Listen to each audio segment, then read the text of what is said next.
So quick intro, then we'll go into a Mallox background, a little background on what Kryptina is. We've actually blogged about this before in February of this year, so that's already out there, but I'm going to be talking about kind of what's happened since that blog posted.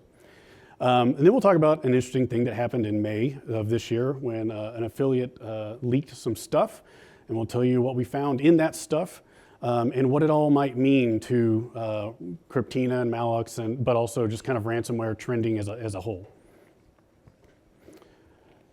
These are the older slides. Okay, so quick intro, Jim Walter. I've been with Sentinel Labs just over 5 years. Previously with Cylance for a couple years, and then before that, Intel and McAfee, going back into the late 90s. I'm very old. So I focus on mostly crimeware and fraud and sort of the ecosystem and what I call the soap opera that surrounds all that stuff. The last few years, that's meant a lot of ransomware stuff. So there's a lot of crazy, weird things happening with different actors, different operations, and different evolutions of different malware tool sets that occur within the ransomware, sort of universe. And that's kind of where I've been focusing a lot of things, and that's sort of where this research came out of. Oops, here we go. Are we on there? Okay. And again, if you've ever seen just some more, if you've ever seen that little symbol, that avatar, like on VT samples, that's me. I tag a lot of ransomware in there. But if you ever see that symbol, that's me. So Mallox RaaS, a little bit of a background. This is kind of a mid-level ransomware operation. Definitely not the biggest by any stretch of the imagination. Definitely not the smallest, but very steady. They've been in various forms of operation since 2021. Sometimes called target company. Depending on the variation of the tool that you encounter or when you've encountered it, it's sometimes called Zolom, Fargo, and a few other variations. But Mallox general and proper has sort of been in operation since about 2021, and we still see quite a bit of it to this day. So again, like I said, definitely not the biggest operation, not the smallest, but very steady and definitely notable in terms of just their longevity these days.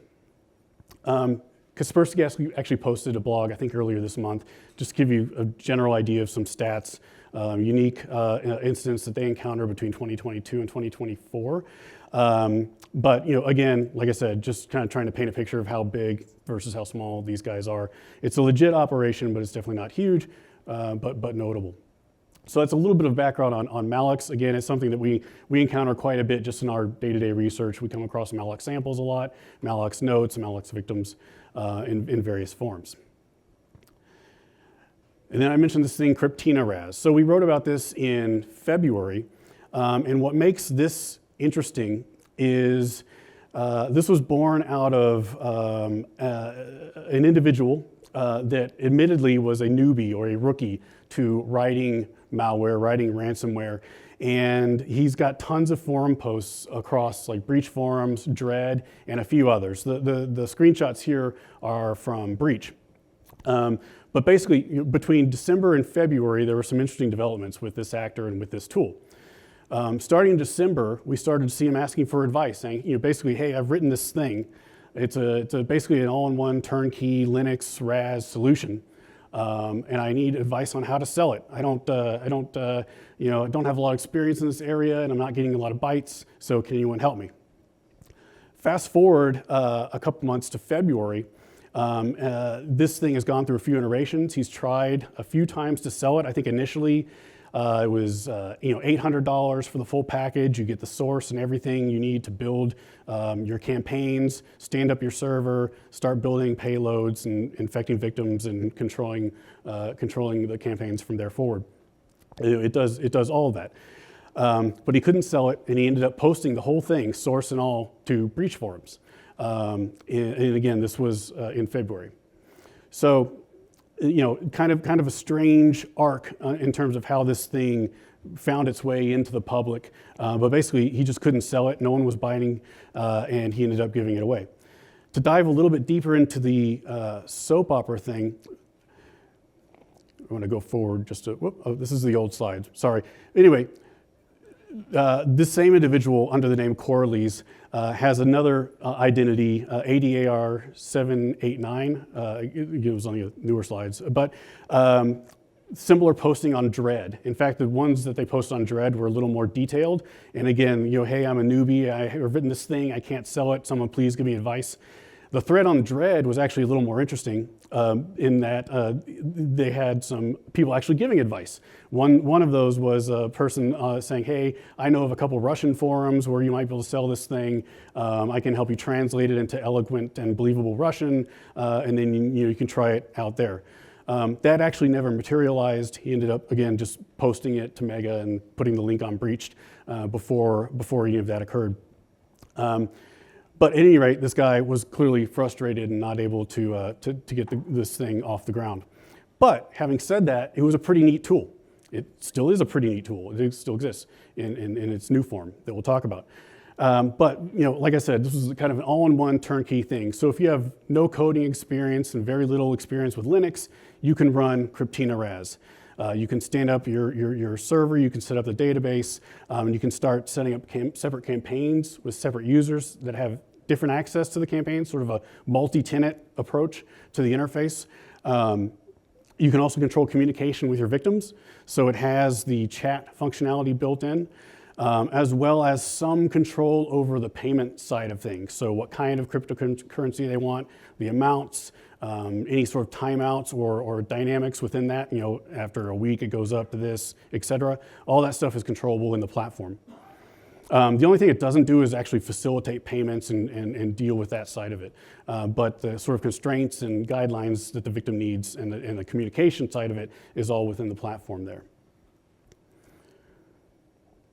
So something interesting happened in May of this year with regards to an affiliate of Mallox that kind of crosses these two things together.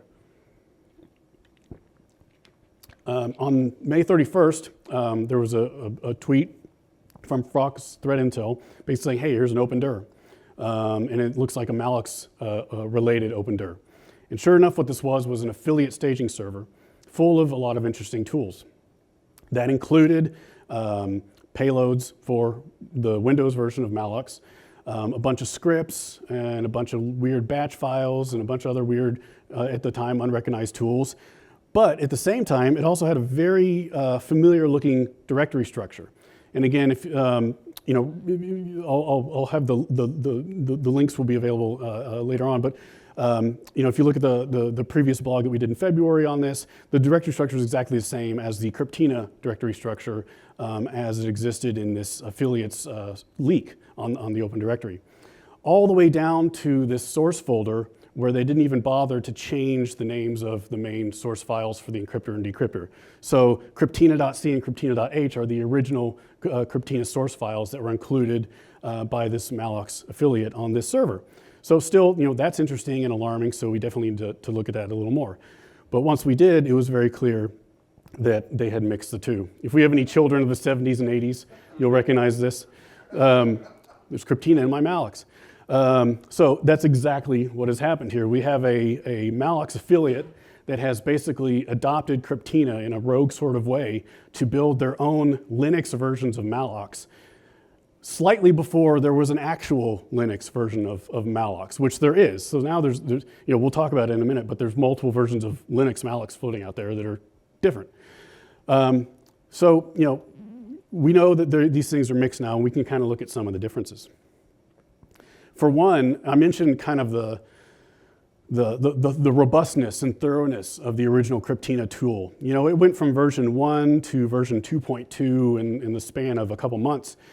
During that whole time, one thing that was notable is the original author behind Kryptina was very thorough with regards to documentation and commenting. So if you look at the source and the original documents, you can learn a lot, and everything you need to know is in there, especially the main original documentation, which was in English. It was a large, nicely formatted PDF. Every feature was laid out, explained very thoroughly, in very eloquent manner, better than you see with most, kind of ransomware operations, documentation-wise. But we see that with the new version, the Mallox Linux version 1.0, they kind of distilled it down. It's a singular text file, translated to Russian, and it basically only includes now what's the bare bones of what the operator would need to know to get the server up and running and to start building payloads and delivering them however they need to.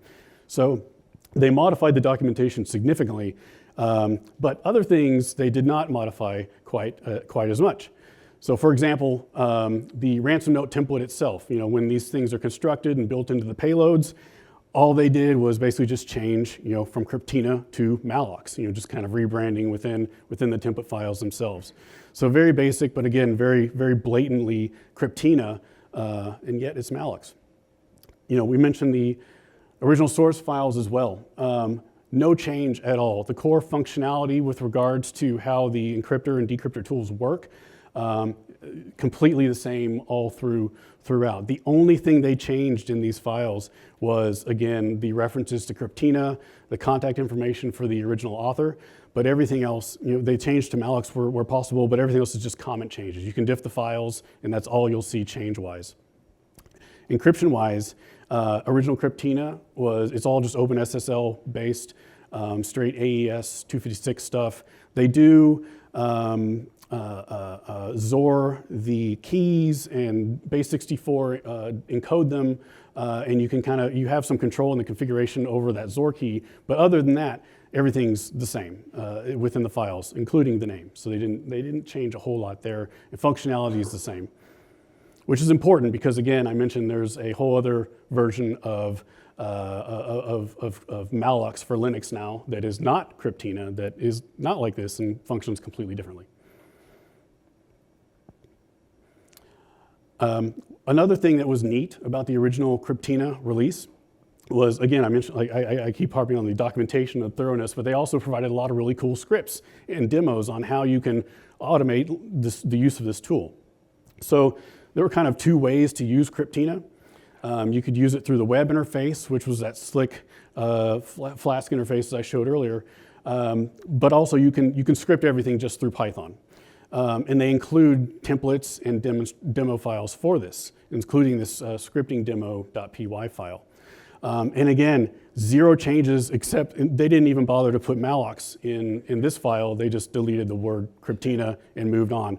But everything else in the file is exactly the same and functions exactly the same as it did with original Kryptina 2.0. Excuse me.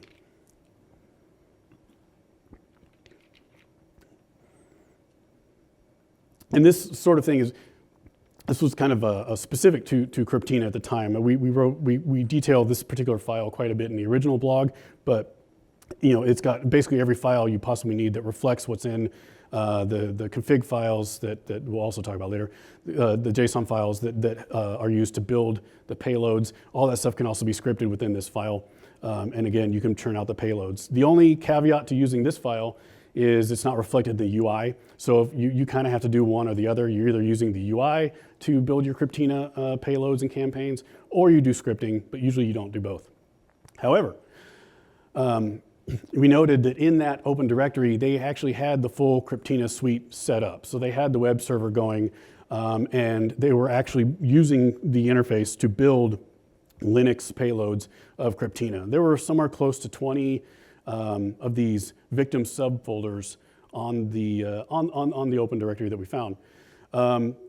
Whenever you build campaigns in the Kryptina RaaS tool, it creates this output directory with a subfolder for each campaign, and that's where all the built payloads go, as well as the associated configuration files. So again, there were somewhere just slightly under 17, 14, somewhere in there, output folders for different campaigns that had been built within the UI. Of those, 7 of them actually had unique encryptor and decryptor tool pairs inside them, along with the associated config file. So potentially they're gearing up or had geared up to hit at least 7 victims with these payloads. So again, they had this was a Windows affiliate, but they needed a Linux version, and this is how they went about it, and they got to building about 7 of them so far.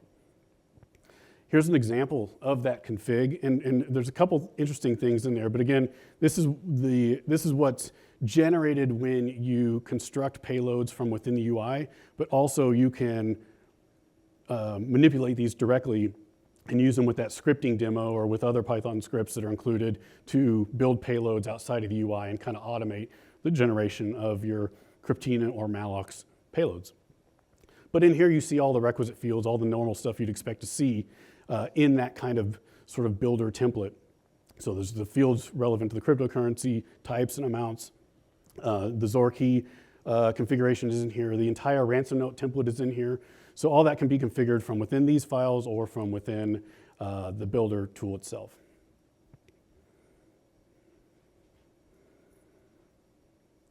So we have this mixture of Kryptina and Mallox, but there were some other interesting things in that leak as well. So amongst those were some tools for evasion or terminating Kaspersky. The Kaspersky Labs all product password reset tool. Presumably this is a legitimate tool that's provided by Kaspersky support for resetting the local password on some applications, on some endpoint protection applications from Kaspersky. So when they come across those tools, they have a way to possibly get through those and reconfigure them or disable them, et cetera, assuming this tool works with whatever version they encounter. Exploits for CVE 2024-21338, which was a privilege escalation vulnerability on Windows. Again, just if they need to elevate, they have that possibility. That exploit was actually not developed by them or anything fancy. They pulled it off of GitHub from, I think, the Hakai security repository. So again, just pulling stuff from elsewhere, kind of the MO of this affiliate, and then using them for their purposes. And then also Windows versions of Mallox, right? So they had one actual Windows Mallox payload, but multiple different kinds of droppers, so different ways to get it onto the system, but it was all just the same payload, same hash. But there was a LNK-based dropper, PowerShell droppers, Java-based droppers, and some even some that were nested in IMG files, but basically a bunch of different ways to get the Windows version of the malware out there as well. So here's the documentation for the exploit that they included for Windows. Again, it's the same one that you'd find out on this GitHub repository. No changes at all, just there if they need it. Here's an example of one of the PowerShell droppers that they had. Again, calls out, you can see, and basically all the ones that we'll look at are also PowerShell based, but it's just kind of wrapped in different packages like Java. For example, there was a Java dropper, same PowerShell code in here, similar, and we kind of see that as well.